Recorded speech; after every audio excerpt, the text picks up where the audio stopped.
encuentren bien en sus casitas. La escritura que vamos a compartir esta mañana es de Mateo 16, 24, 25. Y dice: Luego Jesús dijo a sus discípulos: si alguno de ustedes quiere ser mi seguidor, tiene que abandonar su manera egoísta de vivir, tomar su cruz y seguirme. Si tratas de aferrarte a la vida, la perderás.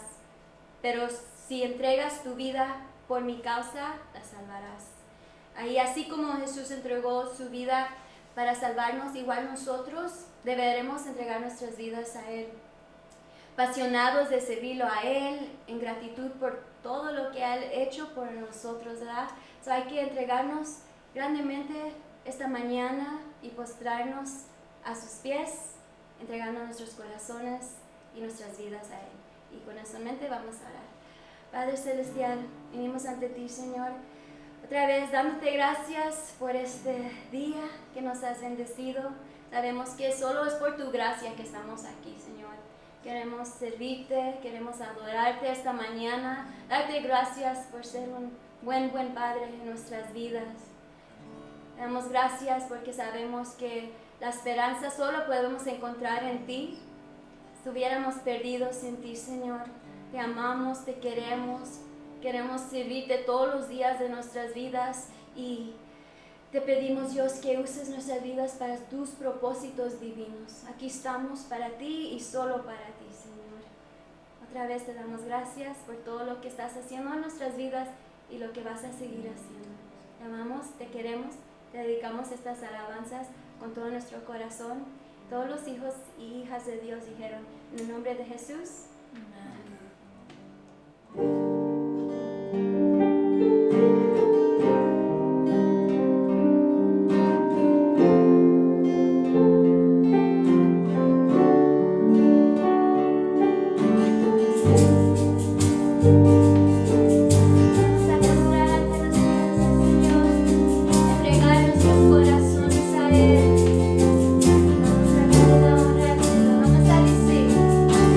Quiero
Buenos días, familia. Espero que todos se encuentren bien, bendecidos una vez más. Hoy vamos a estar mirando Juan capítulo 18. Vamos a mirar de los versículos 12 al 24 para que tomen sus Biblias.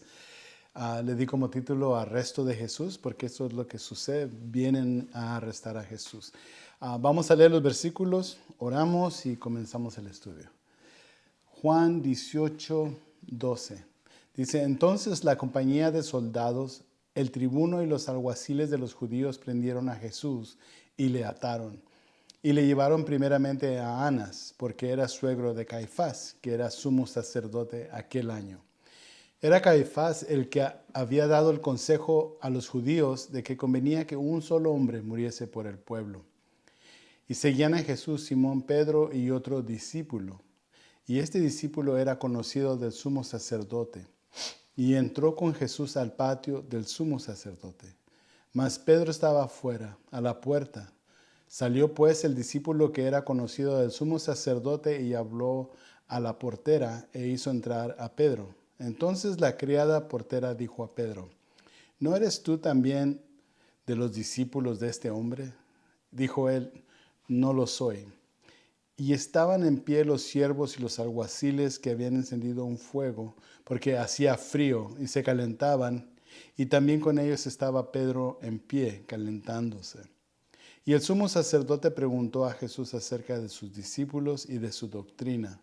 Jesús le respondió, yo públicamente he hablado al mundo, siempre he enseñado en la sinagoga y en el templo, donde se reúnen todos los judíos, y nada he hablado en oculto. ¿Por qué me preguntas a mí? Pregunta a los que han oído que les haya yo hablado. He aquí, ellos saben lo que yo he dicho. Cuando Jesús hubo dicho esto, uno de los alguaciles que estaba ahí le dio una bofetada, diciendo, ¿así respondes al sumo sacerdote? Jesús le respondió, si he hablado mal, testifica en qué está el mal. Y si bien, ¿por qué me golpeas? Anás entonces le envió atado a Caifás, el sumo sacerdote. Vamos a orar. Padre Santo, venimos a ti una vez más. Te damos gracias esta mañana. Gracias de que podemos reunirnos una vez más. Y pedimos, Padre, que hables a cada corazón que esté escuchando este mensaje, Padre. Háblales, transforma vidas. Y pedimos esto en el nombre de Cristo Jesús. Amén. Bueno, aquí estamos mirando después de que Jesús le hubiera llamado la atención a Pedro por haber querido cortarle la cabeza al siervo del sumo sacerdote. Le dice a Pedro, ¿acaso no he de beber la copa que el Padre me ha dado? Recordamos que Jesús va directo al jardín donde sabe que va a ser aprendido por la compañía de soldados y los alguaciles. Pero sabemos que Jesús está listo para beber la copa que el Padre le había dado. Por eso es que Él permite que esa compañía de soldados romanos y la guardia del templo lo tomaran preso. En otras palabras, Jesús ya sabía a lo que iba. No era una sorpresa para Él. Por eso dice en el versículo 12, entonces la compañía de soldados, el tribuno y los alguaciles de los judíos prendieron a Jesús y le ataron. Se me hace muy interesante eso porque yo siempre he escuchado y es bien dicho que no fueron cadenas ni lazos, tampoco fueron los soldados romanos ni la guardia del templo los que ataron a Jesús. Fue amor, amor por la humanidad, por lo que Jesús estaba atado a esto. En otras palabras, Él podía haber deshecho a todos los hombres que estaban ahí. A uno por uno los podía haber eliminado de ese lugar. Pero Él iba para entregarse, para rendirse por la humanidad. Él sabía lo que estaba por venir, lo hizo por amor a cada uno de nosotros. Si alguien alguna vez te ha dicho que nadie te quiere en este mundo, tal vez eso sea verdad. La humanidad tal vez no te va a querer, pero hay alguien que de verdad te ama y ese es Jesús. Él lo demostró haciendo lo que hizo. Todo lo que hizo, comenzando de aquí hasta llegar a la cruz, lo hizo por amor a ti, por amor a mí.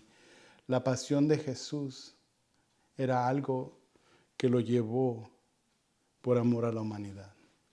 La pasión de Él era ir y cumplir lo que el Padre esperaba de Él para poder salvar a la humanidad de su pecado.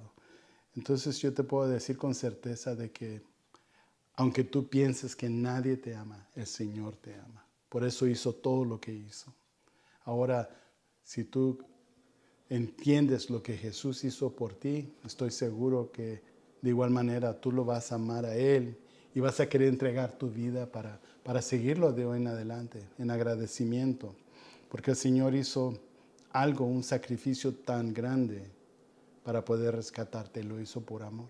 Yo una vez escuché la historia de una persona que preguntó por qué razón es que yo no puedo ser como soy, por qué no puedo vivir mi vida como yo quiera, seguir pecando. De todos modos Dios me va a perdonar. Y lo que pasa es de que estas personas en realidad no entienden el amor de Jesús, el amor que Él tiene por cada uno de nosotros. Y cuenta la historia de este muchacho que está nadando en un lago y de repente salen muchos cocodrilos y empiezan a atacarlo. Pero llega el padre, se tira en ese lago, salva al hijo y el hijo sale del lago. Y después al final sale el padre todo mordido, casi muerto del ataque de los cocodrilos. ¿Qué pensarías tú si este muchacho dijera, bueno, al fin y al cabo yo no me morí, estoy bien? Va a querer volver a meterse al agua. No aprecia todo lo que el Padre hizo por él para rescatarlo de la muerte segura que tenía en ese lugar. Pero si en verdad este joven entiende todo lo que el Padre hizo por él, por agradecimiento, va a reconocer ese amor tan grande del Padre. Y muchas veces nosotros no entendemos o no comprendemos ese amor tan grande que Jesús tiene por nosotros, que Dios nos ama, como dice la Escritura, de tal manera amó Dios al mundo. Todos conocemos esa Escritura, pero en realidad, ¿cuánto crees esa Escritura? Eso es lo importante. Porque la palabra de Dios nos dice que Dios ama al mundo entero. No hay una persona por la cual Jesús no haya muerto en la cruz. Como estos soldados romanos y el tribuno, los alguaciles, la policía de los sacerdotes, vienen y ataron a Jesús. No había necesidad de que lo ataran. Jesús ya venía a entregarse por sí mismo. Sabemos que Él es el Cordero de Dios que iba a morir en nuestro lugar. Dice Isaías 53:7, maltratado y humillado, ni siquiera abrió su boca. Como cordero fue llevado al matadero, como oveja enmudeció ante su trasquilador, y ni siquiera abrió su boca. Jesús no iba a resistir a los hombres que lo iban a arrestar. Él sabía lo que estaba por venir. Es más, Jesús estaba dispuesto a morir hasta por estos hombres que lo estaban arrestando, por cada uno de ellos. Él iba a morir por la humanidad, para que todo aquel que quiera recibirlo como Señor y Salvador tenga salvación. Pero esto ya está en cada uno de nosotros. Jesús hizo su parte y lo hizo por amor. Lo hizo por amor a ti, por amor a mí, por amor al mundo. Ahora está en ti. Si tú vas a aceptarlo como tu Señor y tu Salvador, reconocer todo lo que Él hizo, desde que comenzó aquí en el jardín de Getsemaní hasta que llegó a la cruz del Calvario. Pero eso ya está en ti, esa es tu decisión. Te digo, Jesús murió no nada más por nosotros, pero hasta por estos hombres que lo estaban arrestando. Dice el versículo 13, y le llevaron primeramente a Anás, porque era suegro de Caifás, que era un sumo sacerdote aquel año. Anás no era el sumo sacerdote ya entonces. Anás fue sacerdote del año 5 después de Cristo hasta el año 16. Fue cuando los romanos lo dispusieron del cargo, en otras palabras, lo removieron de ese cargo. Entonces pusieron a Caifás, el yerno de Anás, fue el elegido para cubrir esa posición, asumir el cargo. Pero miramos aquí que la gente, los alguaciles y todos llevaron a Jesucristo con Anás antes de llevarlo a Caifás. Y eso es algo interesante porque nos deja saber de que Anás era un hombre muy importante para los judíos. Era un hombre que tenía poder y que también era muy rico, de acuerdo a algunos escritores. Pero no nada más era eso. También si recuerdan que Anás tenía un poco de resentimiento contra Jesús ya, porque un día Jesús fue al templo y tumbó mesas y tumbó a los que cambiaban monedas y limpió el templo, en otras palabras. Pero el que sufrió más fue Anás, porque él era el que recibía mucho del dinero que entraba en ese lugar. Y creo que en ese momento Anás ya tenía ese resentimiento contra Jesús, al mismo tiempo que no quería que una nueva doctrina entrara en efecto, porque eso le iba a quitar el negocio todavía más de lo que él estaba haciendo como sumo sacerdote. Si recordamos, los sumos sacerdotes en ese tiempo también ya no eran sacerdotes que tenían una conexión con Dios, ahora era una conexión con el gobierno romano. Los romanos eran los que ponían a quienes iban a ser los sacerdotes. Ya no era Dios el que ponía un sacerdote. Y eso tenía mucho que ver por cómo estaban sucediendo aquí las cosas. Pero Anás no era el sumo sacerdote ya en ese momento, pero era el suegro del sumo sacerdote, así es de que se lo llevaron a él primero para que hablara con él. Tal vez para interrogarlo de una manera ilegal, que es lo que sucede, donde no están todos los demás del Sanedrín, que viene siendo la corte suprema de aquel tiempo en Israel, pero lo llevan con este hombre Anás. Dice el versículo 14, era Caifás el que había dado el consejo a los judíos de que convenía que un solo hombre muriese por el pueblo. Eso es algo muy interesante también porque sabemos que Caifás, aunque era el sumo sacerdote de aquel tiempo, no había sido el sumo sacerdote puesto en ese lugar por Dios. Fueron los romanos los que lo pusieron ahí. Entonces este hombre en verdad no era ni un profeta, ni mucho menos un hombre de Dios. Pero lo que confesó era verdad al decir que convenía que un solo hombre muriera por el pueblo. Porque eso es lo que iba a suceder. Solamente un hombre podía morir por la humanidad. Y ese es el Señor Jesús. Por eso es que Él estaba ahí. No existe ningún otro hombre que pudiera morir por la humanidad. Dice Hechos 4:12, y en ningún otro hay salvación, porque no hay otro nombre bajo el cielo dado a los hombres en el cual podemos ser salvos. Y esa es la realidad. Aunque Caifás estaba confesando eso, había mucha verdad. Solamente un hombre podía morir por el pueblo, por la humanidad, y ese es Jesucristo. Caifás tenía razón y Juan nos da la información. ¿Cuál es la razón por que Juan nos da esta información? Es porque también nos recuerda de que esto que le iba a suceder a Jesucristo ya estaba destinado. Era algo que iba a suceder. No había otra manera de rescatar a la humanidad del pecado. Solamente Jesucristo podía rescatar a la humanidad. Y no nada más eso, pero ya estaba predicho desde antes de la fundación del mundo. O sea que era algo que ya iba a suceder porque ya estaba escrito, ya estaba dicho. Y por eso Juan nos deja esa información tan clara aquí con este sacerdote Caifás. Dice en el versículo 15, y seguían a Jesús Simón, Pedro y otro discípulo. Y este discípulo era conocido del sumo sacerdote y entró con Jesús al patio del sumo sacerdote.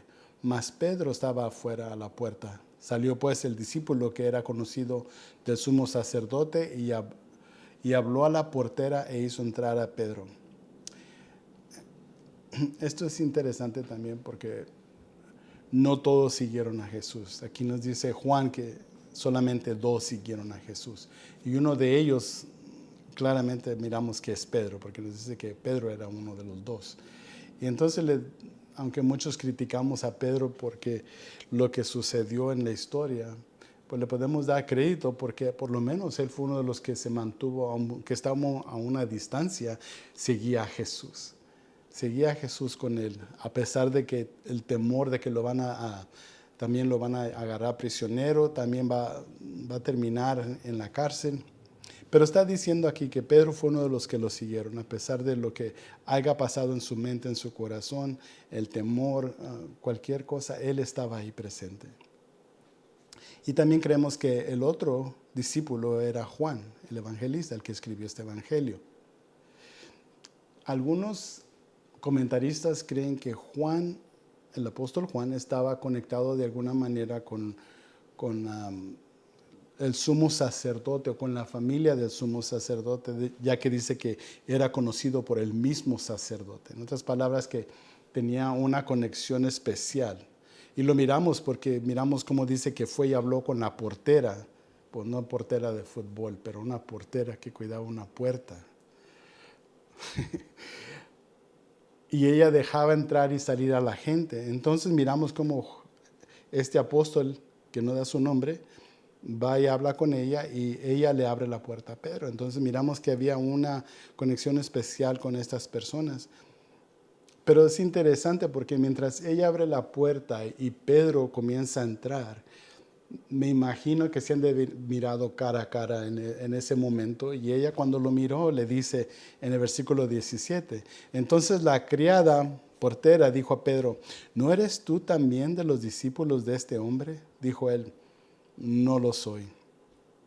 Y aquí miramos la primera negación de Pedro de las tres que iba a negar al Señor Jesús.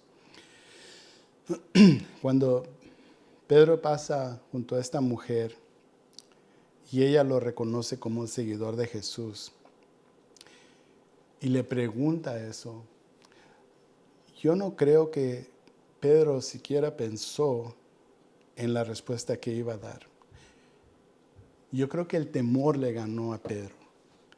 Y en ese momento, por salvar su pellejo, como decimos regularmente, por salvar su vida, niega al Señor Jesús.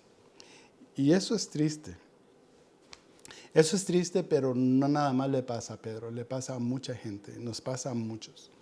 Tenemos que tener cuidado de cuando nos encontramos en circunstancias como Pedro o en algo que te incite a pecar o a fallarle al Señor, piénsalo bien antes de decir o hacer algo.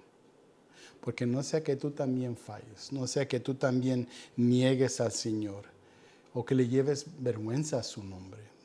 Tenemos que tener cuidado porque muchas veces hablamos muy pronto. Y la Escritura dice que seamos lentos para hablar.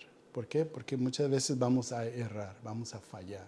Entonces tenemos que tener cuidado de no estar tan apresurados como Pedro. Ella le preguntó, ¿eres uno de sus hombres? No, no lo soy. No lo pensó dos veces. Nosotros sí tenemos que pensarlo muy bien. Tenemos que pensar, no dejar que el temor o la presión de los demás que te digan lo que tienes o debes hacer, especialmente si va en contra de la palabra de Dios o vas a negar al Señor de alguna manera. Piénsalo bien antes de que hables o hagas algo.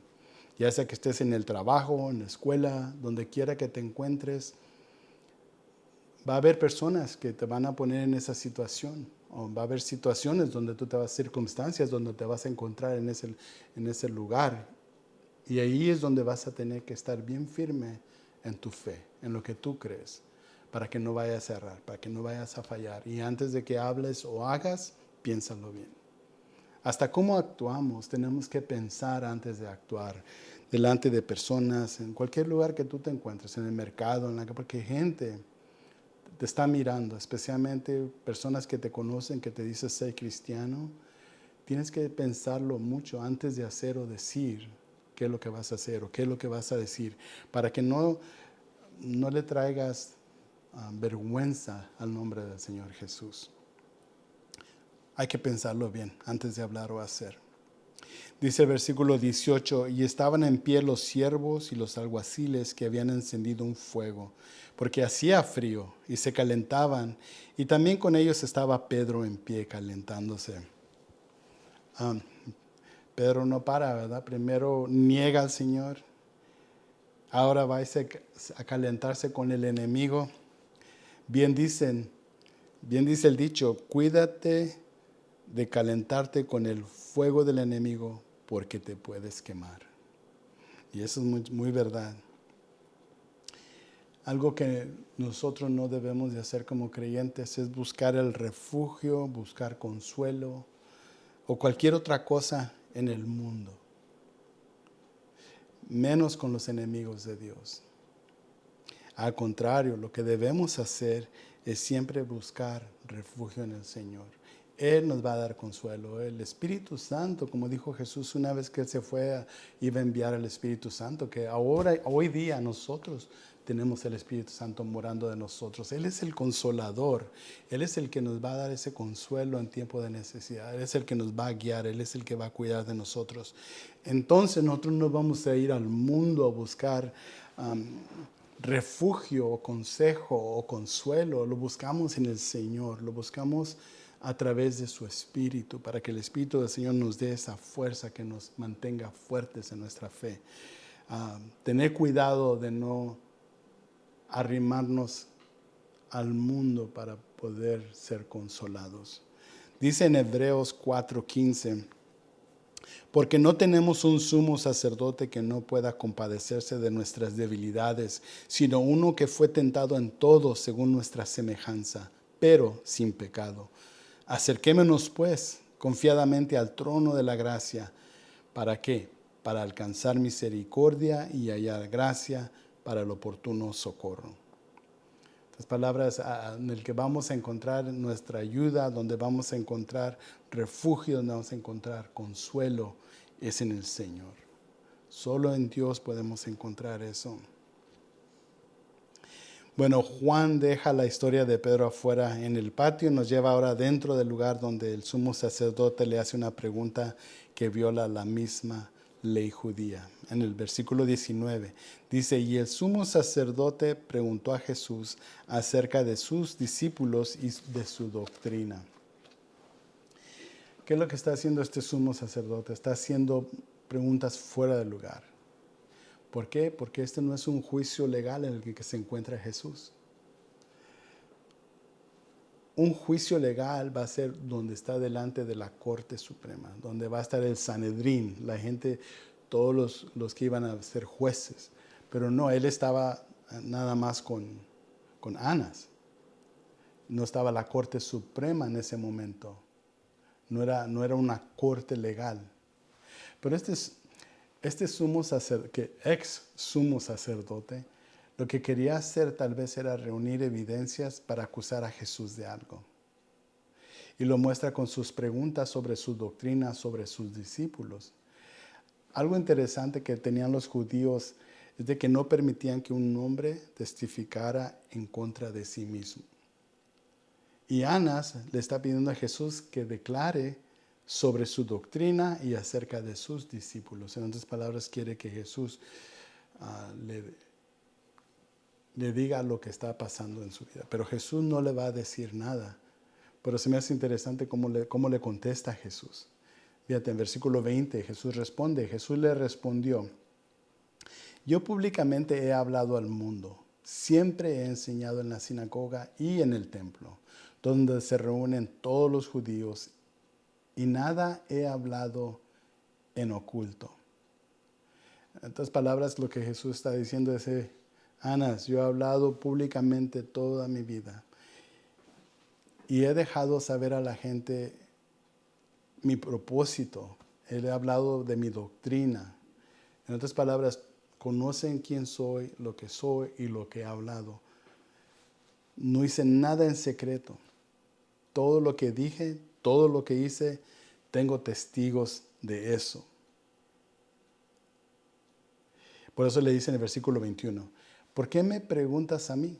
Pregunta a los que han oído que les haya yo hablado. He aquí, ellos saben lo que yo he dicho. En otras palabras, lo que Jesús le está diciendo es, trae a los testigos, trae estas personas que escucharon lo que dije. Estas personas te pueden decir todo lo que hice, todo lo que dije. Ellos saben, dice, ellos saben lo que yo he dicho.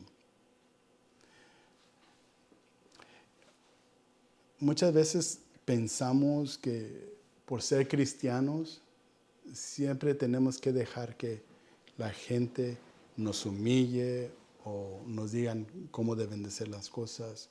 Bueno, aquí miramos a nuestro Señor Jesús poniendo al ex sumo sacerdote en su lugar, como diciéndole, tú vienes aquí a hablarme como un juez, pero tú mismo estás quebrando la ley judía.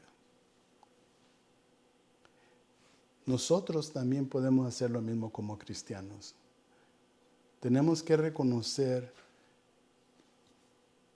cuando la ley está de nuestro lado y usar eso.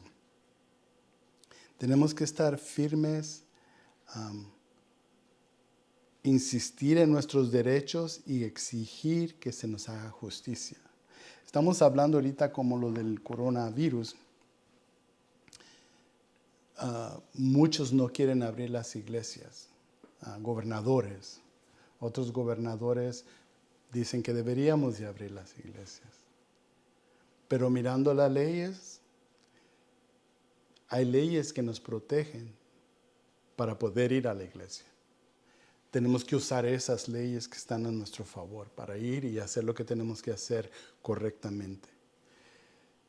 La ley se hizo para proteger a los inocentes. Dios puso esa organización para eso, para que la ley proteja a los inocentes y para que condene a los culpables. Nosotros no somos culpables de nada aquí, somos inocentes, solamente queremos hacer lo que Dios nos ha llamado a hacer y la ley está de nuestro lado. Entonces no hay nada que nos detenga. Vamos a hacer lo que tenemos que hacer, siempre y cuando lo hagamos en orden y todo a su tiempo. Pero Jesús, miramos que Él pide justicia. Bien podía haber leído que le dice, vamos a hacerlo bien, Anas, ¿por qué me preguntas a mí? Pregúntaselo a ellos son los testigos, yo no. Ellos te pueden decir todo lo que yo he hecho, todo lo que yo hice, todo lo que yo dije. Lo dice en el versículo 22. Cuando Jesús hubo dicho esto, uno de los alguaciles que estaba ahí le dio una bofetada diciendo, ¿así respondes al sumo sacerdote? Jesús le respondió, si he hablado mal, testifica en qué está el mal. Y si bien, ¿por qué me golpeas? Sí, podemos mirar cómo el Señor Jesús no está diciendo algo fuera de lugar. Simplemente está diciendo, demuéstrame dónde está el error. ¿Por qué razón me estás golpeando? Él quiere justicia. Él sabe que no la va a recibir, pero les está dejando saber qué tan equivocados están. Nosotros hacemos la misma cosa. Vamos a preguntar, vamos a buscar justicia, aunque sabemos que este mundo está tan dañado, lleno de pecado. Pero al final del día, nosotros tenemos que estar firmes por justicia, aunque no la recibamos en este mundo. Pero tenemos que estar firmes para recibir justicia. Se me hace interesante porque lo que le pasó a Jesús aquí, le pasó algo muy parecido al apóstol Pablo. En Hechos 23:1, estaba Pablo ahí delante también de sumos sacerdotes y mira lo que pasó. Dice, entonces Pablo, mirando fijamente al concilio, o sea, al Sanedrín, a todos los sumos sacerdotes que estaban ahí, algunos sacerdotes, dijo, varones, hermanos, yo con toda buena conciencia he vivido delante de Dios hasta el día de hoy. Dice, el sumo sacerdote Ananías ordenó entonces a los que estaban junto a él que le golpeasen en la boca. Entonces Pablo le dijo, Dios te golpeará a ti, pared blanqueada. ¿Estás tú sentado para juzgarme conforme a la ley y quebrantando la ley me mandas golpear?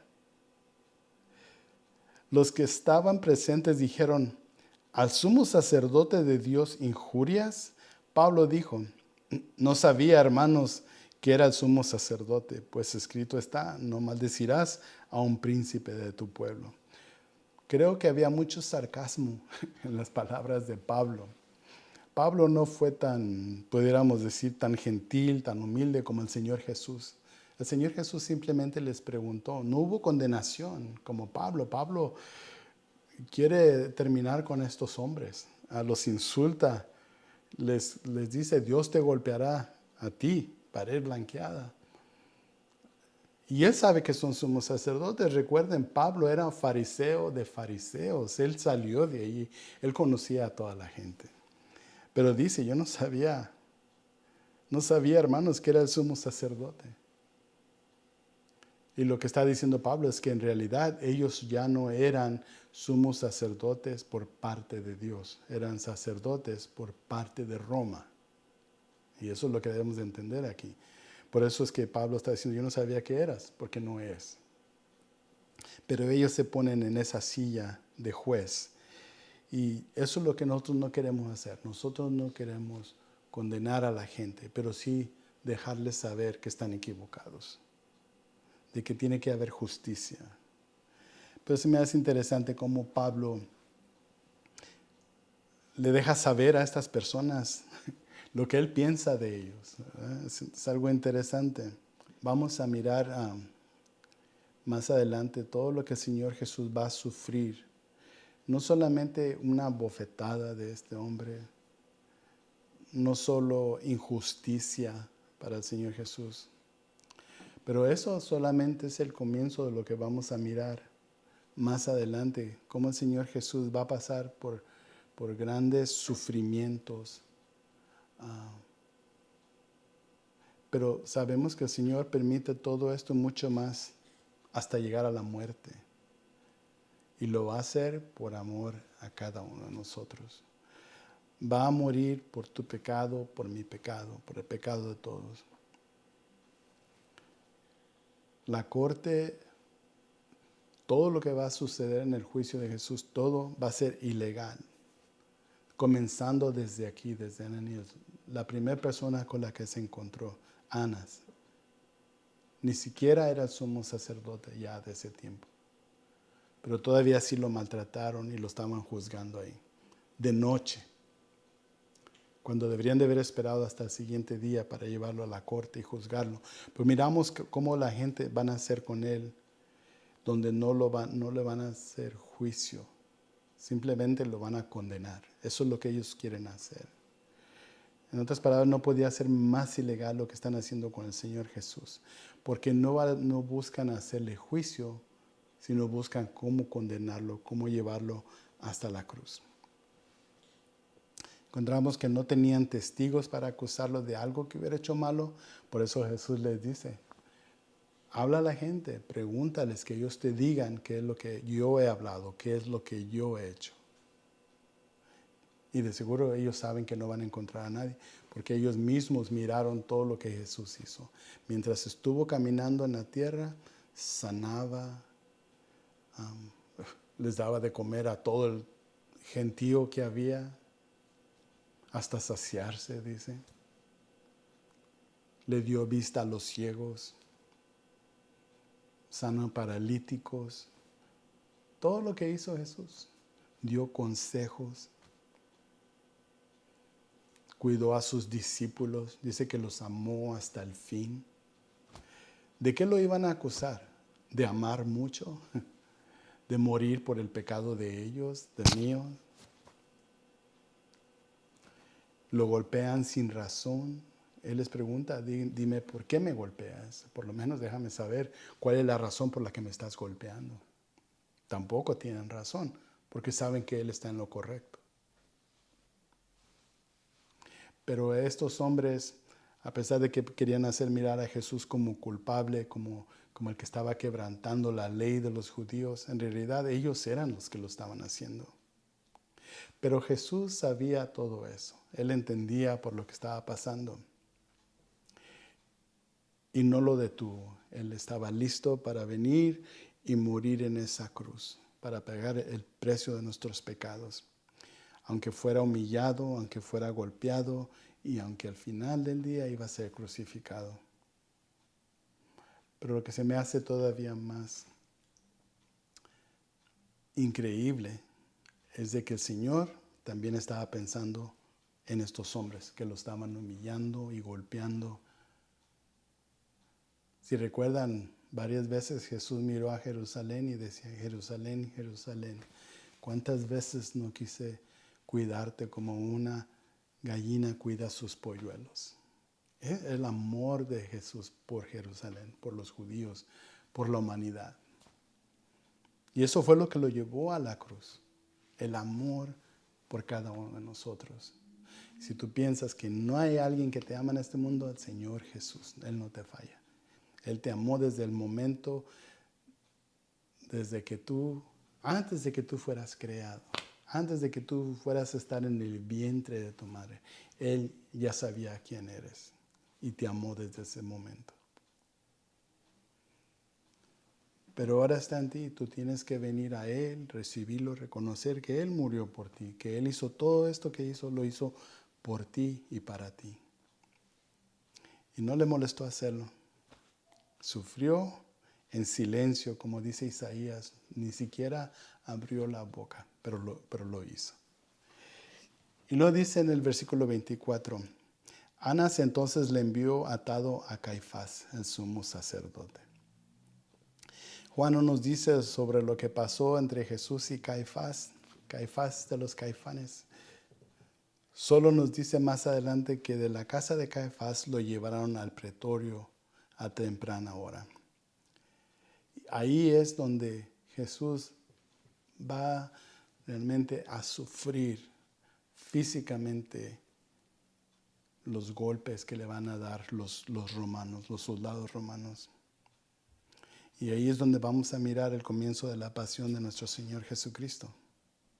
Porque Jesús se entregó por amor. Y como les dije desde el principio, sus ataduras no fueron las que lo tuvieron atado. Fue el amor que tiene por cada uno de nosotros. Así es de que si no lo has recibido como Señor y Salvador, te recomiendo que lo hagas. Él lo hizo por amor, para salvarte de tu pecado, para salvarte de que termines separado de Dios por la eternidad. Esta es tu oportunidad, recíbelo. Simplemente confiésalo como tu Señor y Salvador. Arrepiéntete de tus pecados y reconoce que Dios está correcto, que Él te ama y te quiere salvar. Entrégale tu vida. Vamos a orar. Padre Santo, venimos a ti una vez más y te damos gracias por este tiempo. Gracias por tu palabra. Gracias, Jesús, por morir en la cruz por nosotros. Gracias por derramar tu sangre por cada uno de nosotros. Y sabemos que lo hiciste por amor. Te bendecimos y te vamos a estar eternamente agradecidos. Y lo hacemos todo en tu nombre. Amén. Bueno, familia, primeramente Dios, nos vemos la próxima semana. Bendiciones.